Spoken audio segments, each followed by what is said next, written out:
All right, everybody. I just wanted to tell everybody a life story about when I bought my first motorcycle, a Honda F4i 2000, I'm trying to remember the year it was.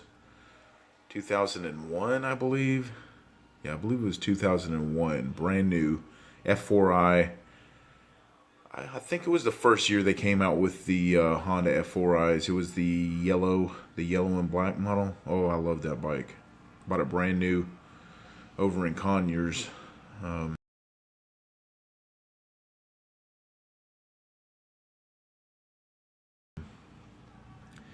Anyways, I proceeded to ride up and down the roads of Atlanta at the young age of 22. Wasn't the first time I've rode a motorcycle, but it was the first time I've owned a brand new motorcycle. Anyways, this story is about the one morning that I chose to take it to work, which I usually took it to work every day. No matter what the temperature was, I would ride it to work because I was excited about owning one.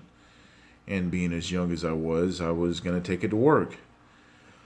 This particular day, it was about 50 degrees outside, 55 degrees. And I was a little bit in a hurry to get to work. I think I was running late. I didn't live too far away from work. It was about, I would say, a 15-minute ride to get there, and I needed to be there at 7 a.m. So it was still it was just morning. The sun wasn't up yet.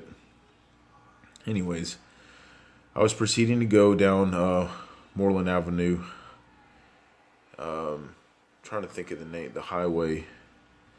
It's Moreland Avenue. It's actually Highway 42 in Atlanta, going to, it was in Conley, where I worked at Old Dominion Freight Lines. I was a mechanic there, and I was on my way, pulled up to this red light, and I was I decided that I was going to overtake all 6 of these cars that were in front of me, 3 on the right, 3 on the left.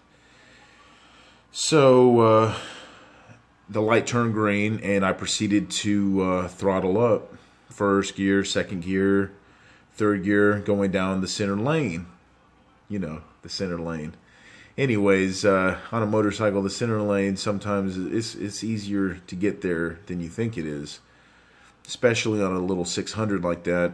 And, you know, it's like warp speed, basically, for me. And I'm like, oh, I'm going to pass all these cars real fast. So when I passed the second car, I was passing the second car on the right. Like I said, there were 6 cars, 3 on the left, 3 on the right.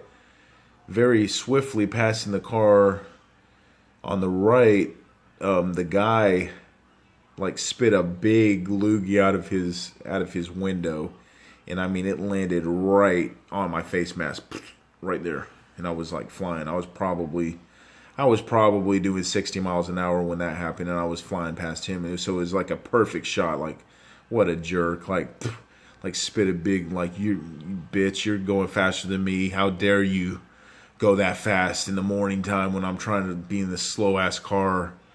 Anyways, so I'm like, what the hell? And right then I'm in front of all the cars on the left. So, and I am proceeding to overtake the last car on the right. And I'm going faster than that car. I'm about to pass it. So I get over to the left lane, and right when I get in that left lane, she basically just veers and just comes right over on me. And I'm going to run into the back of her, but I kind of turned all the way as hard left as I could and got all the way around the outside. It was just like, we're colliding. There's no way I'm going to avoid it. But I did. I avoided her, and basically I got between her car and the median. The median's about 15 feet wide. So I'm in between her car and the median, and I'm holding on for dear life. Like, I can't believe, this is all happening so fast. I got over. Basically, her mirror, I hit her mirror with my right arm, and it ripped me off the bike. I ripped her mirror off that. Actually, later on, I found out I ripped her mirror off off her car with my arm, and it threw me off the bike. I didn't have any gloves. Let me just tell you what I was wearing. No gloves, light mechanic jacket, cloth, just a mechanic shirt, mechanic pants, and some boots. That's it. It was light. You know, I knew it was going to be cold, but I didn't have to ride far. So I knew it was going to be kind of cold going there, but it only took me 10, 15 minutes to get to work. So that's what I wore. But I did have a helmet on. It was a flip face, brand new HJC flip face. They just came out with a flip face, and that's what I had on, black helmet. So she ripped me off my bike and threw me to the ground. I had a backpack on, had my lunch and whatever kind of stuff, show and tell stuff to go to work or whatever. I'm laying on my back, and I'm just assuming I was probably at that time going probably 80 miles an hour, at least 80 miles an hour. I mean, so I'm sliding on my back. I'm like, I'm fine. There's nothing wrong. I hit the ground. I'm sliding. My bike somersaulted over my head like this, like that. And I'm looking at my bike going over my head, and I'm still sliding. That it disappeared. I'm still sliding. I'm like, hey, everything's fine. I'm good. And bam, I hit the curb with my head, the back of my head right here. It threw me back. I mean, I would say I was going like 70 miles an hour, 75 miles an hour when I hit the curb, because it threw me like I hit some kind of, like a monster, man. Just bam. The first thing that hit the ground was my knee after my head. So when it sent me through the back, like everything flipped over. My feet went first over my head, and my knee slammed on the ground. And later on, I saw, after I finished somersaulting the rest of I would say I somersaulted at least 120 feet down the road after, because I slid 200 feet. And later on, my bike ended up sliding from the wreck 380 feet down the road, somersaulting. Anyways, yeah, I would call it like being in a washing machine, or, you know, like being a human bowling ball, or like a very fast acrobat on concrete with a helmet on. But yeah, the helmet definitely saved my life. After I came to an abrupt stop, it was all over with. I got up, I could walk, stood up, looked at my knee. It was like a huge wound on my leg. It was like probably that big wide, just my kneecap hanging out, just blood. I've been it a couple times, and I was like, okay, I'm fine. I can take that. It's fine. My elbows, my hands were all like skinned up. You can still see like scars and stuff. Like all my knuckles were all just bone. Elbows, my back, my other knee, my ankles, I think had a little bit of skinned up parts. I couldn't see my back, but it was all skinned up from the back. Butt cheeks and stuff like that, just road rash from being flung around. If I had had that jacket on, it would have been a lot worse.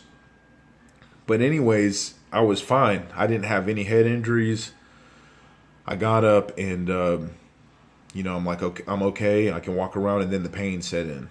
Like such extreme pain, like basically taking your hands on a very cold morning and just like smashing them into the freaking asphalt over and over, every knuckle and elbow and whatever you could find to smash while your hands are cold. You know how it is when your hands are cold. It's just 10 times worse. So I was just like, oh my God. And I was just trying to, because when I get hurt, I'll walk around. I don't just want to sit there and just soak it up.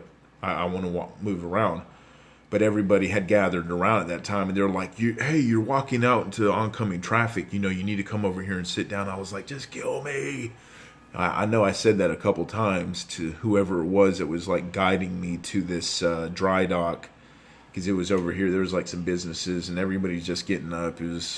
I'm trying to remember. I think it was like Monday Monday or Tuesday morning.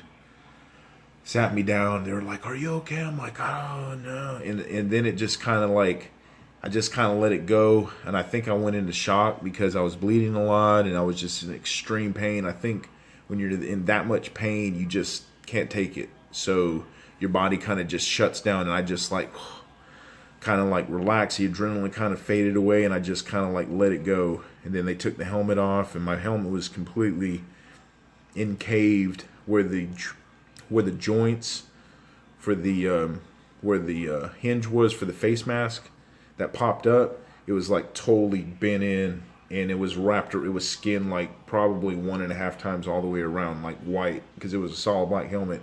So it was like white all the way around where the pavement met the helmet. Sat me down. Ambulance is on his way. I could hear everybody talking in the background. Oh, he's crazy and this and that. And the whole time I'm thinking, I want to defend myself because that lady just cut me off. You know I was speeding a little bit, but I wasn't that reckless. I don't think. I mean, I was in the middle lane. I didn't run into anybody, and I passed all 3 of the cars on the left. And then I got over in that left lane. I got over, and the lady ran into me. Like, I had the lane. I was speeding a little bit, but she ran into me. You know, it wasn't like that guy spit in my face first, and then the lady ran into me. So, you know, whatever. She could say she didn't see me, but I didn't run into her. So how was it reckless driving? Anyways, I'm in the hospital. That's what they charged me for later on. But I'm in the hospital. They take me there. They gave me IVs or whatever. And I'm in extreme pain all the way there, all the way there. Oh, God, it hurts. It started hurting. It, like, went away, and then it started hurting again.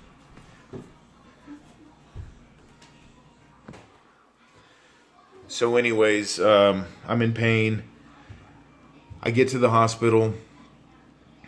They're like, oh, no, you know, all the nurses, oh, we need to check him out, make sure, you know, internal injuries, broken bones, broken neck, all that kind of good stuff.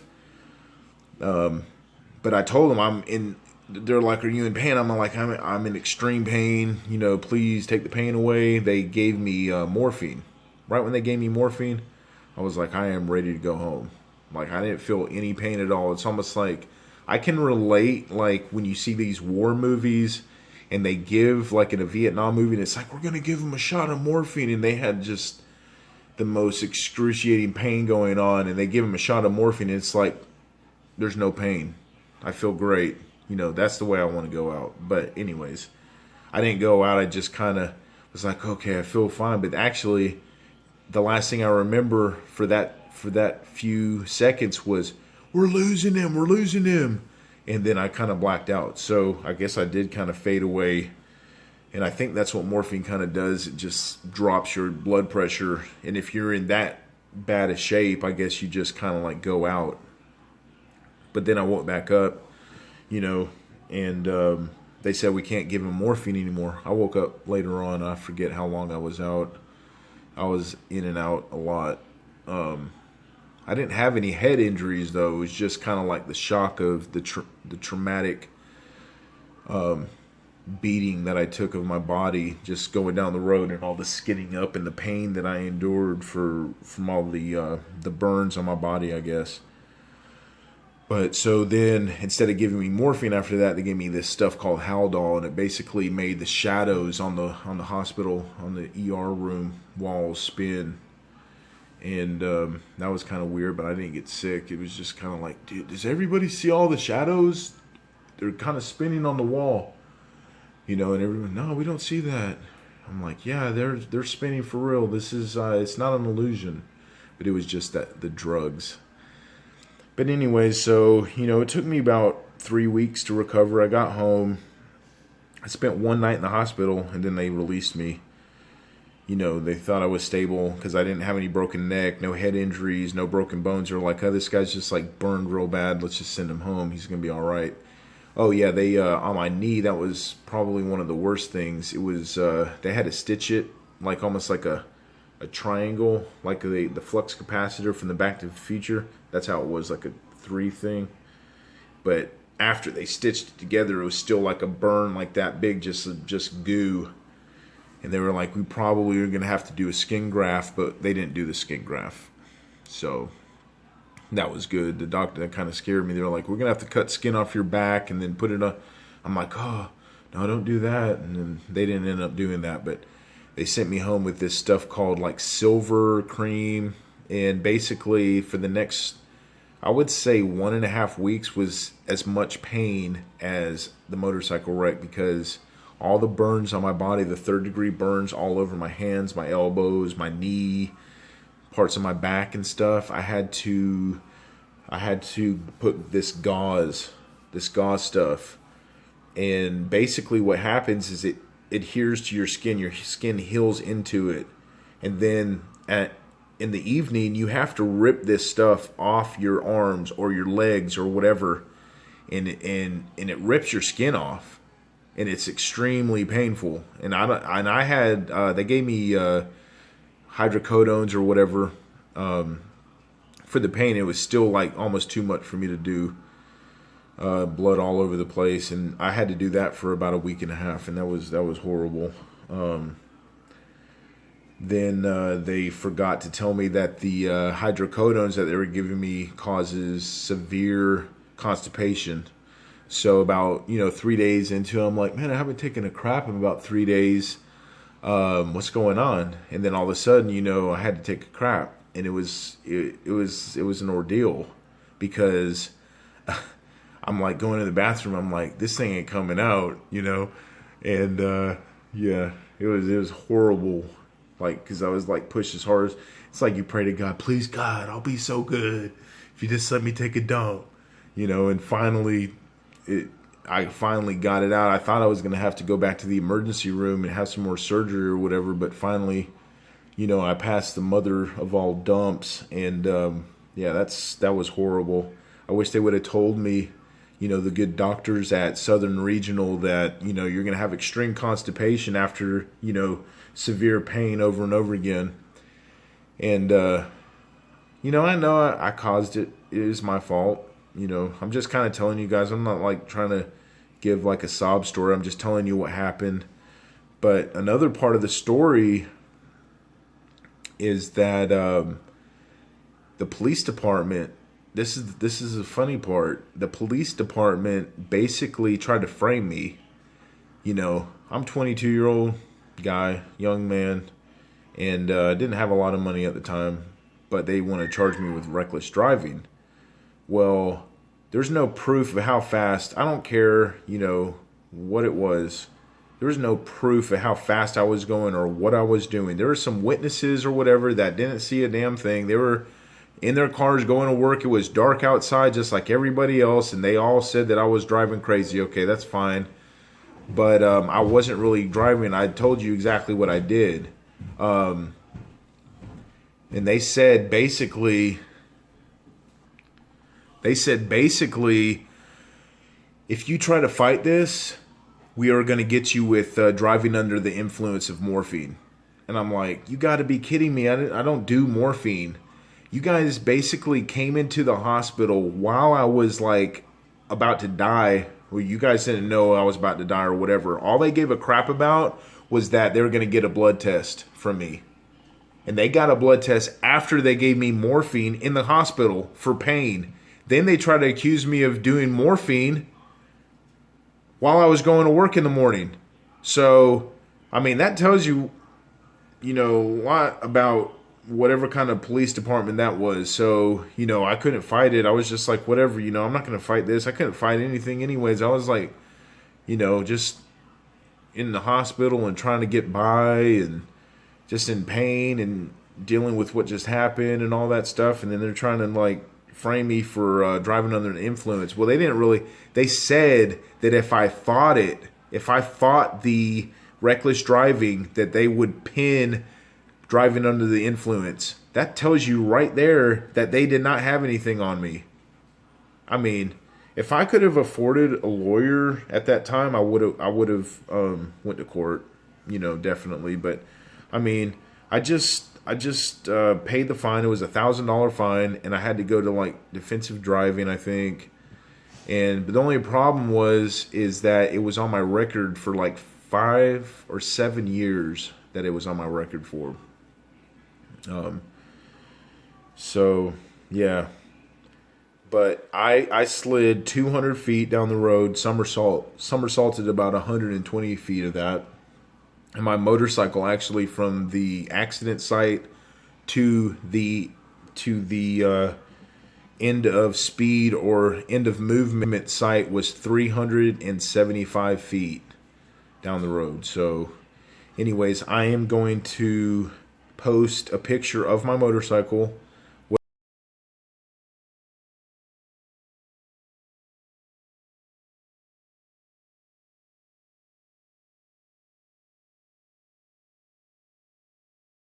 I just kind of wanted to tell you guys this story about me. I know that you guys watch a lot of videos of Nathan riding dirt bikes. I really didn't grow up riding dirt bikes. I wish I would have.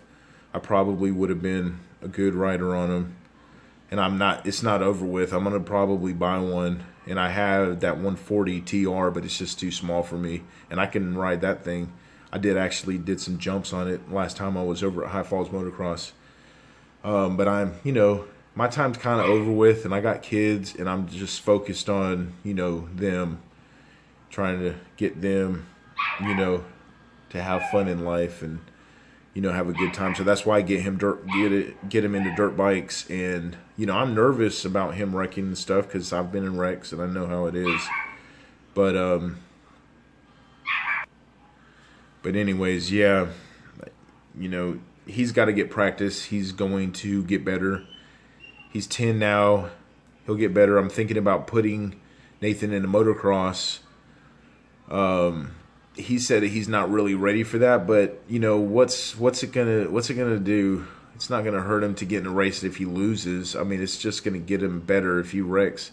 That's a tough kid, I'll tell you that, man. You guys haven't seen any of his wrecks, but he's wrecked that 110. I would say a good 6-7 times, pretty dang good.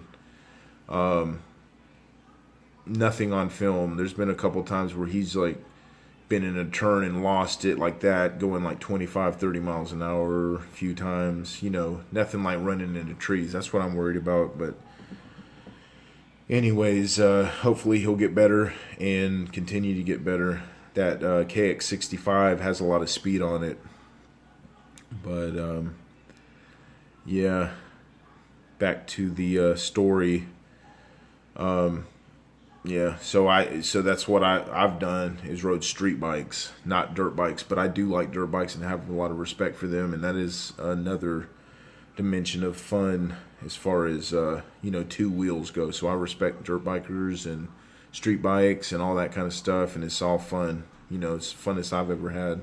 It's on a motorcycle, but it's dangerous too. So I just figured I'd tell you guys this story, and it's kind of weird after that wreck. I not immediately, but I would say about 6 months later, went out and bought a Honda VTX 1300 Retro. It was a cruiser, which honestly, I didn't really like that bike. I liked getting in the mix of like the cruiser style, but it wasn't my style of bike. I didn't like it that much. And then after that, I got another Honda.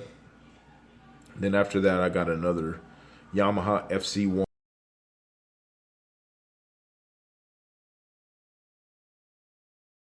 And then after that, I got a ZX.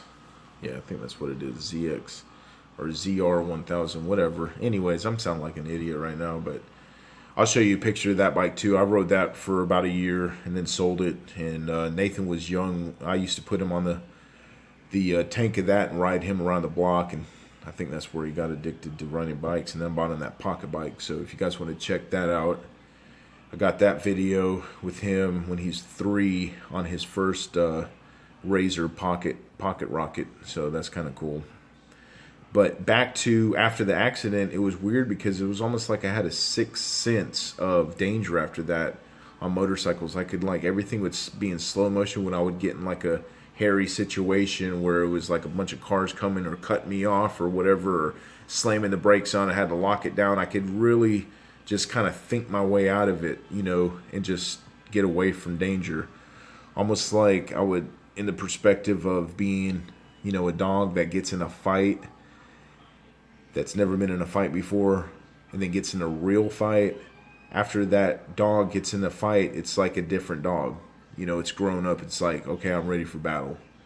You know, that's kind of how I was with that bike. It's kind of weird, but there was several situations where I got into it, just kind of slow motion down and just rode right through it. I'm like, man, I can't believe that just happened.